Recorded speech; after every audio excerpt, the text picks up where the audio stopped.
Porque você tem uma crise que ela está se avolumando e eu tenho uma teoria de que eu não sei se o Putin tem pressa em acabar essa guerra exatamente por causa disso. Olha só a crise que você tem aí. Um dos maiores produtores de cereais da Europa é a Ucrânia. A produção vai cair. A Ucrânia era tipo o celeiro do mundo, eles falavam, né? Muita produção de comida lá. lá. A cesta de pão da Europa é a Ucrânia. Entendi. A produção vai cair, então sobe o preço. Tá? Aí depois você tem, o gás vai subir de preço também. Fertilizantes vai ter que aumentar de preço porque a Belarus é grande produtora, não está podendo exportar. Aí você tem um outro problema, você enfiou 5 milhões e meio de refugiados na Europa. Tem custo isso. Tem custo. Aí você tem o outro lado. Para um país fazer parte da OTAN, ele precisa gastar 2% do seu PIB em defesa. A maior parte dos países dava um migué nisso aí. Todo mundo dá, porque não você vai pedir para Portugal gastar 2% do PIB dele com defesa? Ele vai, deixa os Estados Unidos me defender aí, né? Não, é impraticável, Monarca, é impraticável. Então, só que agora vai acabar a miguelagem, a bigodagem. Verdade. Você vai ter que dar os 2%. Isso era o que o Trump brigava muito lá nos Estados Unidos. Exatamente, né? E com uma certa razão, mas o problema todo naquela época não tinha justificativa. Sim, falava, vou aumentar pra quê? Por que eu vou fazer isso? Não tá acontecendo nada. Sim, mas agora tá acontecendo. Agora tá acontecendo, só que vai doer no bolso. Então você tem aí, ó a crise que eu tô te falando. Você tem refugiados, você tem aumento do custo de combustível, você tem aumento do gás, você tem aumento da comida e você tem os gastos com defesa. Em paralelo, tem um problema que está acontecendo no Oriente, que não está sendo muito comentado no Brasil. O pessoal está varrendo para baixo do tapete, que é o seguinte. A China está fechada. A China fechou Xangai. Consenso.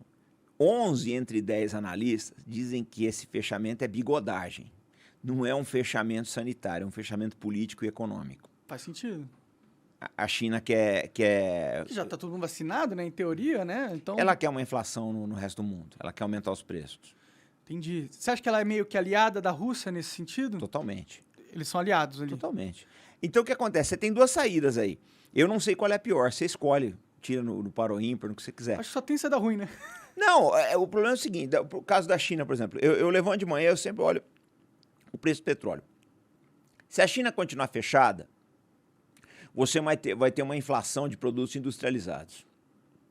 Se ela abrir, ela volta a comprar petróleo, você vai ter um aumento do preço dos combustíveis. O que você prefere? Tanto faz. Tanto faz, né? Qualquer atitude você sai perdendo. Você está entendendo o mundo para onde a gente está indo? As coisas elas não vão acontecer. Eu vejo quando a guerra começou, as pessoas olham muito para o curto prazo. Você tem que raciocinar com 1 ano, 2. Você vê esse problema da bomba atômica brasileira. A cagada foi feita 35 anos atrás. Nós estamos pagando a conta agora. Vamos pagar a conta. A tua geração, principalmente, vai pagar a conta. Eu não tenho dúvidas a respeito disso. Vocês vão ter problemas com isso. Você acha que a OTAN vai chegar a invadir no futuro a Amazônia? Eu não sei se vai ser um problema militar, mas o que ela tem... essa semana mesmo, já ameaçaram o presidente Bolsonaro. O que eles falaram? As autoridades, teve um ex-cônsul, Thomas Trauman, ele falou que se houver qualquer problema nas eleições, que o Brasil vai ser duramente penalizado com sanções. E uma alta funcionária do Departamento de Estado americano, a Vitória Nuland, esteve aqui também, falou que ela confia no sistema eleitoral. Foi uma ameaça velada que ela fez. Então, o que eu acho que vai acontecer? Se houver algum governo aqui no Brasil mais nacionalista, que tome uma posição mais a favor do desenvolvimento brasileiro, os americanos vão impor, e os europeus vão impor sanções. Você vê que o Macron fala bobagem toda hora do nosso... ele odeia o Bolsonaro, né? Sim, ele odeia o Brasil, né? O Macron odeia o Brasil. Aí o que acontece? Nós vamos ter problema. A gente não precisa de uma guerra, efetivamente. Só essas sanções que a Rússia está suportando ia ficar difícil para o Brasil. Mas eles só puseram essas sanções na Rússia porque eles tinham uma boa desculpa, né? Digamos assim. E a Amazônia não é uma boa desculpa? Não tão boa quanto os caras invadindo. Que isso, cara? Acha? Agora. É porque como eles vão convencer a população deles de... Já estão fazendo isso, Monark. Toda hora eles fazem. Toda hora pega o garotinho lá na escola, ó. O brasileiro queima a floresta, o brasileiro mata índio, o brasileiro é o mal. Olha a quantidade de vídeos que tá rolando. É que agora surgiu entrou um rinoceronte na loja de cristais chamada Rússia. Então eles não estão tendo tempo de se preocupar com o Brasil. Não tá sobrando tempo. Só que o que eu tô vendo, o cenário que eu tô olhando, se a Europa, ela tá indo pro buraco, vai ficar uma situação difícil de resolver. O europeu já não gosta muito de trabalhar, agora com essa inflação toda, o que acontece? Eles vão ter que apelar para a América do Sul. Vão ter que apelar. O que seria apelar para a América do Sul? Você impõe tratados comerciais aí que vão arrochar cada vez mais a nossa economia para levar dinheiro para lá, entendeu? Impõe tudo isso aqui e a gente que se dane aqui, eles vão se dando bem lá, porque o que eles falam, a política é sempre essa. Você pega, por exemplo, o que acontece na África. A França, ela é tipo um banco central dos países africanos. Então, ela leva um bom dinheiro todo ano para Paris, dos países africanos que foram colonizados pelos franceses. Quando você vê a vida boa do francês, você fala, pô, mas não, essa vida boa vem porque eles trabalham muito. Não, não é verdade. A Europa não trabalha muito. É um fato. Eles têm muita indústria, muita tecnologia. Sim, né? Vai tentar fazer comércio com o europeu em agosto. Tente. Bom, eu não manjo nada disso, eu já pra fiz. ser sincero. Eu recebi um comunicado 2 meses antes. Olha só, Robson, eu preciso de todos os seus questionamentos até dia tanto de julho. Por quê? Eu falei, porque em agosto a gente fecha tudo. Fecha a fábrica, entrega na mão do porteiro e sai de férias. Mas nenhum continente aguenta isso. Ninguém aguenta isso. Entendi. É por causa do sistema de férias deles lá. Sim, o sistema de férias, e eles se permitem isso daqui porque exploram o resto do mundo. Eles se permitem isso daí porque exploram o resto do mundo. Né? Quando você tem vários problemas aqui no Brasil, seja de taxas que nós pagamos e uma série de outras coisas, e de não se desenvolver aqui, por que vocês acham que essas ONGs elas ficam falando em prol da bandidagem, atacando a polícia, tá? Ajudam a aumentar a violência? Porque eles não querem que o Brasil se desenvolva. A realidade é que, se o Brasil se desenvolver, ele é um problema para a Europa e os Estados Unidos. Ele começa a jogar produto barato lá e quebra esses países aí. Então, eles fazem de tudo para isso aqui não andar. Não, você não pode explorar a tua Amazônia, você não pode subir o morro, você não pode prender bandido e por aí vai. É assim que funciona. Entendi. É que, sei lá, eu ficava me imaginando que para eles era melhor o Brasil estar forte do que fraco. É ruim, hein? Não, por que eles ajudaram tanto a China, então? Eles não sabiam. A lição veio da China. O que acontece é o seguinte, quando se abre a China, porque na verdade foram várias aberturas, tá? O monarca, a China é um vai e vem. Foram muitas idas e vindas. Quando o Kissinger abre a China em 71, ele não foi recebido, ele foi muito bem recebido pelo Mao. O Mao já estava muito doente, morre 5 anos depois. Levou muito tempo para o chinês absorver o que era o que o Ocidente tinha a oferecer. Não foi imediato. Tem gente que acha, não, os Estados Unidos abriu para a China em 71 e logo após o chinês começou a se desenvolver. Não, levou quase 2 décadas. Foi mais recentemente, né, que eles se desenvolveram. Não, eles vieram preparando. Né? Nesses anos todos, eles prepararam a infraestrutura. O segredo do chinês é a infraestrutura. A infraestrutura deles é boa. Então, o que acontece? Não foi um negócio da noite pro dia. Aí a ideia dos europeus e americanos era o seguinte, não, a China vai enriquecer e ela vai se tornar democrático, porque um país rico vai demandar democracia. Só que eles não leram a história da China. A China sempre foi rica. Ela teve um período de pobreza no século da humilhação, que está acabando agora, né, no início do século XIX até o começo do século XXI, ela teve esse período de guerras, etc., mas ela sempre foi rica. Só que ela nunca foi democrática. A China nunca foi mesmo. Nunca foi. Então, o que te faz supor que esse país, da noite pro dia, ia se tornar democrático? Foi o erro deles. Eu acho que eles imaginaram que a população ia ganhar mais acesso à informação, mais acesso à economia. Deveriam ter lido história. Iam demandar, né? Sei lá. Esse livro que eu te dei de presente aí, ó, é uma lição disso. Eles não leram. Entendi. Mas aí eles então é recente essa mudança de paradigma na estrutura global de poder, é recente. Não, ela está acontecendo ainda, né? Porque o que acontece é o seguinte, os Estados Unidos falam que eles têm uma ordem mundial baseada em regras, né? Só que são regras que são boas para ele. Por exemplo, vamos pegar o manejo de florestas. Esses dias o Biden admitiu numa entrevista, não, nós queimamos todas as nossas florestas, mas nós vamos pagar o brasileiro Pra manter as vezes. Ah, não é por aí, cara. Eu que tenho que decidir se eu vou manter minha floresta ou não. Sim. O país é meu. Sim. O país é meu. Ah, nós vamos pagar. Então vocês vão pagar um preço que nós vamos dizer quanto que é esse preço. Verdade. Nós vamos dizer. Aí, então o que acontece? Essa ordem baseada em regras são regras que favorecem eles. Os chineses falam, não, essa tua regra não me interessa.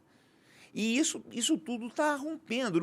O problema que eu acho, né, é que foi uma sucessão de erros de cálculo. Esse cálculo com relação à China foi um erro. Eles estão pagando caro. Porque eu lembro que os Estados Unidos, todas as empresas dos Estados Unidos mandavam suas fábricas para a China para produzir lá. A China virou, tipo, a indústria do mundo, né? É porque era barato, né? Porque paga-se barato pra mão de obra chinesa, né? Você quer ver um negócio? Eu tenho uma foto lá em casa. Se você quiser, depois eu até te mando. Eu sempre mostro ela em lives. É uma foto batida de 1976 na China. Na época, né, acho que ele era vereador, não sei, ele estava começando a carreira política, o Eduardo Suplicy, daqui de São Paulo, ele foi visitar a China. Então, essa foto é preto e branco na época, né? Tá ele com os chineses, e você vê que a China é uma China muito pobre. Muito pobre. Todo mundo com a mesma roupa, uma China muito pobre. Naquela época, 1976, o PIB chinês era metade do PIB brasileiro. É inacreditável se eu te falar isso. É mesmo, né? Era metade. Ainda mais com 2 bilhões de gente lá, cara. Sim. Passados 45 anos, o PIB chinês é 8 vezes o PIB brasileiro.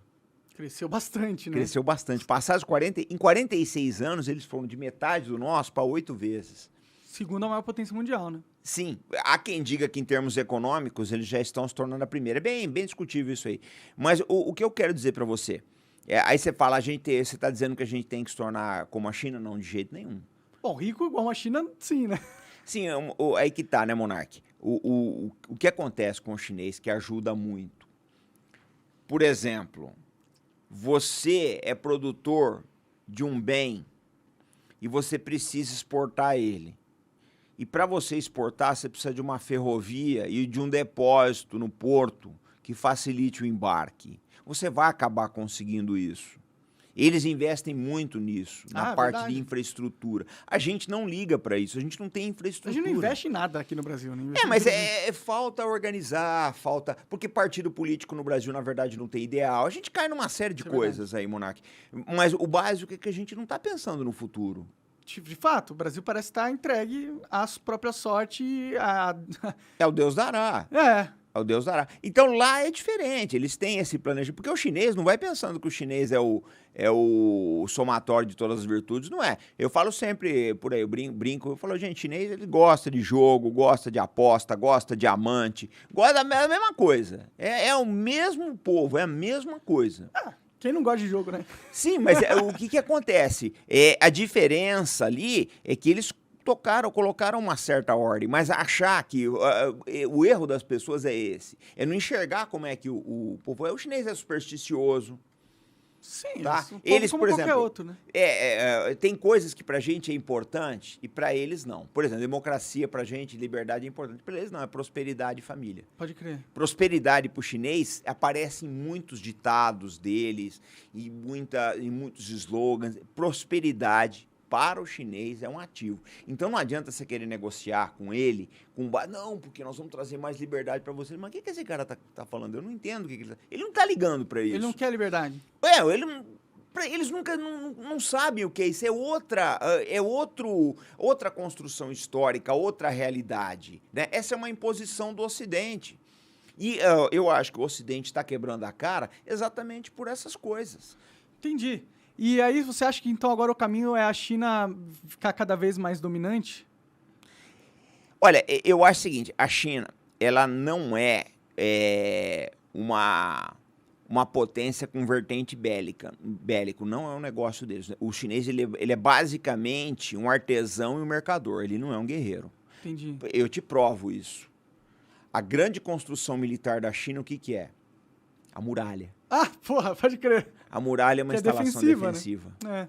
Entendeu? Então não é um negócio deles. Só que eu acho que a gente vai ser levado a um confronto. Eles vão ser levados a um confronto militar com os Estados Unidos. Eventualmente. Porque não. Mas vai demorar, né? Porque hoje em dia os Estados Unidos é muito superior em questão bélica, né? Se você falasse isso pra mim há 4 meses atrás, eu ia falar que ia demorar. Agora eu já não sei. Ô, Monark, a gente quanto mais estuda isso, mais dúvidas você tem. Eu tenho muita dúvida. Hoje eu tenho dúvidas o tempo todo. Pode crer, isso é bom. Porque o pessoal vem com muita certeza, não, porque vai acontecer isso, vai acontecer aquilo. Você não sabe o que está acontecendo do outro lado, É né? muito grande tudo, né? Muitos fatores, né? Sim, Difícil por prever. exemplo, você quer ver um negócio? Vamos pegar a guerra da Ucrânia, né? Eu vi o pessoal falando, mas está demorando demais essa guerra. Mas será que a intenção do Putin não é essa?